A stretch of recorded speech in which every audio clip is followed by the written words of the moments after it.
Hey, what's up guys? I hope you're doing well. Welcome back to the channel. In today's video, I want to talk about one of the most common questions that photographers have when they first get into the hobby. This is something I didn't understand at the very beginning, but something that's very integral to the entire photography process.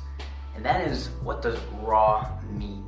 Now, I remember saying these big letters in caps, R-A-W. Honestly, it seems very euphemistic, and I think it's also a clothing brand, but what it actually refers to is a file size. Now, before we talk about what this file is and how it differs from other files, it's important to understand how a camera works. If you take the lens off a DSLR or a mirrorless camera, you'll see a square in the back, and that's what's known as the sensor. And this is where all of the digital information is gathered to create the composite that is the photo. Because unlike a film that develops photography on an actual slate of film, digital photos rely on this sensor to capture digital information. So once that digital information gets taken into the sensor, it has to be stored somehow on your camera. And that does it just like a computer with different files. So most cameras will have multiple different file types that photographers can choose from. For example, the Canon I have here lets me choose between RAW files and then multiple different JPEGs that go smaller and smaller in size. Now there's pros and cons to each, but there's a reason that people say you should shoot in RAW.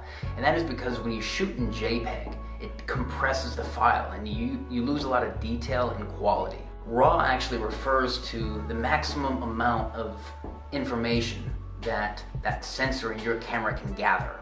Now, it's important to remember that not every camera will capture the same RAW file. RAW files just represent the maximum capacity for the particular camera that is in use. So for example, a higher quality camera will capture better RAW files than the RAW files on the camera I have now. The RAW file just represents the maximum capacity that the particular sensor in the camera has for capturing photos. So the reason you want to shoot in RAW is so that one, the photos are not compressed, so you don't lose detail and quality. And the second reason is that you have more manipulation because of all that information. When you go into Lightroom or Photoshop, whatever editor you choose to use, there's more information, there's more pixels with which you can manipulate the colors, the tones, the shadows, the highlights. You have more freedom when you have a RAW file. Now, some cons are that they take up a lot of space on your memory card. And for somebody like me who's super lazy about transferring my files, it can become problematic because I'll be somewhere where I don't have a second memory card and there's something I really want to take photos of and I just don't have enough to shoot in RAW, so I have to switch to my JPEG. But that sucks because when I go back to edit them, I know that if I had the RAW file, there would be so much more room for me to manipulate the image how I like, and the quality would be better.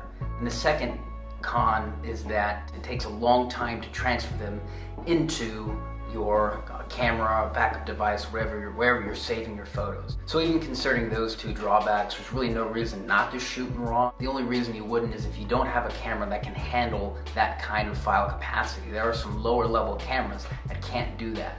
So I would recommend people really interested in getting into photography, who really want to edit their photos and really want to find their style. I would truly recommend finding a camera that you can shoot in RAW and shooting in that file type, so you capture the most quality, the most detail you can. That way when you go into the editing process, you have a lot more freedom to manipulate the photo the way you want.